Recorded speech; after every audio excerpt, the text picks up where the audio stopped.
ये राम को मिथक कहते हैं और जीसस को इतिहास। इस वीडियो का उद्देश्य जीसस पर सवाल उठाना नहीं, राम पर उठे हुए सवालों के जवाब देना है। चैत्र मास की नवमी तिथि को जब पुनर्वसु नक्षत्र का आरंभ हुआ तब श्री राम का जन्म हुआ। जीसस का जन्म तब हुआ जब आकाश में पूरब की ओर एक तारा बड़ी तेजी से चमक रहा था। ये है श्री राम की जियोलॉजी, उनकी वंशावली। सच क्या है? सच है जीसस की वंशावली, पर कौन सी? मैंने तो जीसस की 2 अलग अलग वंशावलियां पढ़ी है। अब हमें अपने राम पर उठने वाले प्रश्न चिन्ह स्वीकार नहीं है।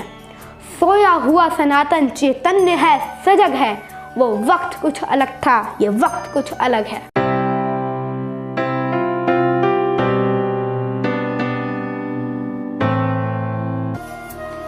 नमस्कार, मैं हूं आदित्य शर्मा और मैंने ये वीडियो महान लेखक, महान संगीतकार मनोज मुंतशिर साहब से प्रेरित होकर आप सभी के समक्ष प्रस्तुत कर रहा हूं।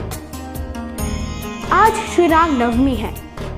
एक तरफ उल्लास है, रामलला के जन्म को धूमधाम से मनाने की तैयारियां चल रही है, तो दूसरी ओर राम और रामायण को पूरी कल्पना सिद्ध करने के षड्यंत्र रचे जा रहे हैं। कोई रामचरितमानस फाड़ रहा है, कोई रावण को बड़ा और राम को छोटा बता रहा है। तो मैं और आप क्या करें? असहाय खड़े तमाशा देखते रहे? हमारे राम ने ऐसी कायरता तो हमें नहीं सिखाई थी। हम इस षड्यंत्र का जवाब देंगे, लेकिन असभ्यता के पत्थर बरसाकर नहीं, तर्क के ब्रह्मास्त्र चलाकर। मैं कभी आपसे वीडियो शेयर करने की विनती नहीं करता, क्योंकि मुझे आपकी सोच और आपकी समझ पर अटल विश्वास है। मैं जानता हूँ कि जो आपको ठीक लगेगा आप उसे आगे पहुँचा ही देंगे। और ये विनती आज मैं आपसे भी नहीं करूँगा, लेकिन आह्वान करूँगा कि इस वीडियो को एक मोबाइल फ़ोन और एक सोशल मीडिया अकाउंट तक ज़रूर पहुँचा दें, ताकि राम को कटघरे में खड़ा करने वाले, उनके मन में शंका जगाने वाले, प्रभु के अस्तित्व पर प्रश्न चिन्ह लगाने वाले त्रेता के वो राक्षस जो मानव रूप लेकर कलयुग में जन्मे हैं, वो सनातन का यज्ञ भंग करने का दुस्साहस छोड़ दे।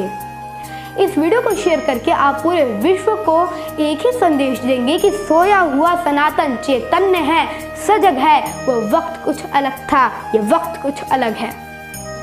क्या श्री राम सचमुच एक कल्पना है, फिक्शन है? क्या सच है कि राम कभी हुए ही नहीं थे?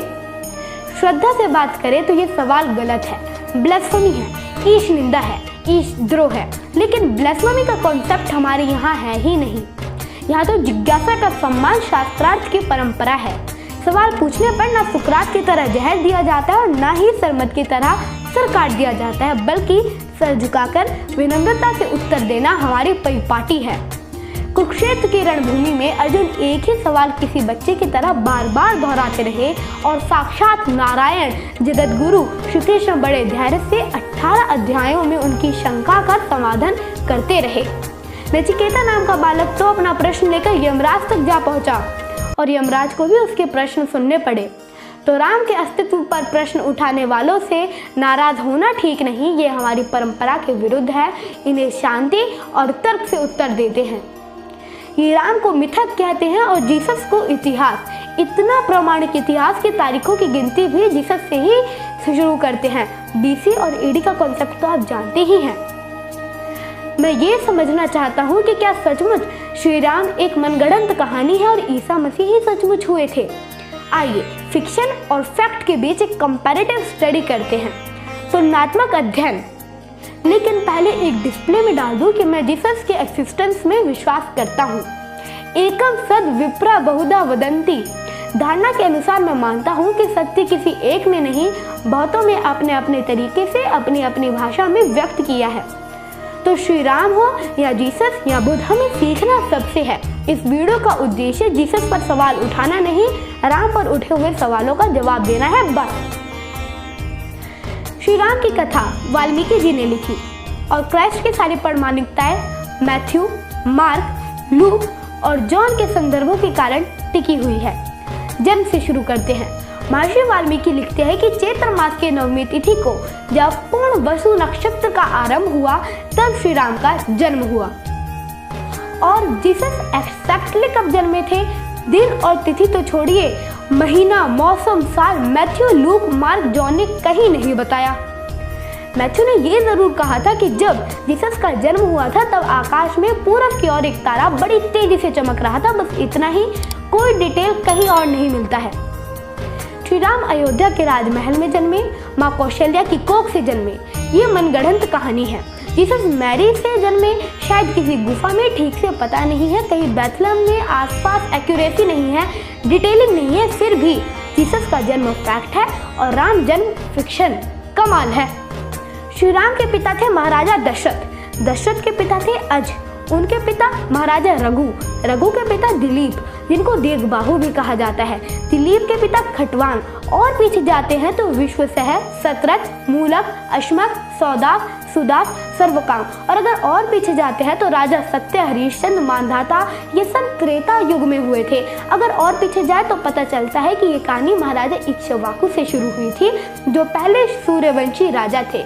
ये है श्री राम की जियोलॉजी, उनकी वंशावली, उनका फैमिली ट्री, जो महर्षि वाल्मीकि ने पूरे विस्तार से लिख दिया है। लेकिन ये सब तो झूठ है। सच क्या है? जीसस की वंशावली। कौन से वाली? मैंने तो जीसस की दो अलग अलग वंशावलियां पढ़ी है। मैथ्यू कहते हैं कि अब्राहम से जीसस तक कुल 41 पीढ़ियां हुई है, 41। लूक कहते हैं कि गॉड से जीसस तक 59 जनरेशन हुई है। लेकिन ये समझ नहीं आता कि एक बढ़ई की, एक कारपेंटर की वंशावली रिकॉर्ड कौन कर रहा था। इक्ष्वाकु तो एक राजा थे। राजाओं का फैमिली ट्री मेंटेन रखना तो भारत में ही नहीं, दुनिया के हर कोने कोने में एक परंपरा है, एक रिवाज है, एक ट्रेडिशन है।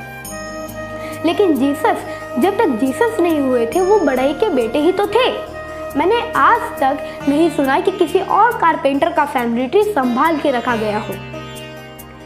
राम के पिता दशरथ थे, इस पर कोई और दूसरी थ्योरी नहीं है। क्या किसी ने कभी आपको बताया है कि नहीं, राम दशरथ के नहीं किसी और राजा के बेटे थे? यहाँ संशय की कोई जगह है ही नहीं। लेकिन जीसस के फादर कौन थे, इस पर मैथ्यू और लूक दोनों के बीच में मतभेद है। एक के हिसाब से जीसस के पिता जोसेफ जैकब के बेटे थे और दूसरे के अनुसार जोसेफ हीली के बेटे थे। एक तरफ इतनी डिटेलिंग, दूसरी तरफ इतना कंफ्यूजन, फिर भी दुनिया के कई इंटेलेक्चुअल्स जीसस को हिस्ट्री मानते हैं और राम को मिथ। मैं खुद जीसस को हिस्ट्री मानता हूँ। बड़ा सम्मान है मेरे मन में उनके लिए, उन्होंने मानवता के लिए जो किया, उनके लिए मैंने वीडियो में सिर्फ इसलिए बनाया कि जितने एविडेंसेस बुनियाद पर जीसस को सच माना जाता है, उससे कई ज़्यादा एविडेंसेस तो राम के पक्ष में है। फिर राम के अस्तित्व पर प्रश्न चिन्ह क्यों एक को इतना बड़ा सच मानते हैं कि समय की गिनती भी आप उन्हीं के नाम से दो हिस्सों में बांटते हैं, BC और AD, और एक के लिए कोर्ट में केस लड़ना पड़ता है। और वही जज साहब जो रामनवमी की छुट्टी मनाते हैं, वही कहते हैं कि राम हुए थे या नहीं हुए थे, कुछ पता नहीं है। पता है जज साहब, अब हम सबको सब कुछ पता है। बड़ी विनम्रता से कह रहा हूँ कि अब हमें अपने राम पर उठने वाले प्रश्न चिन्ह स्वीकार नहीं है। हम तो किसी भी मजहब या किसी भी रिलीजन के पूज्य जो भी है, उन पर कभी कोई संदेह नहीं उठाते, कोई सवाल नहीं उठाते। तो हमारे राम पर संदेह और सवाल क्यों?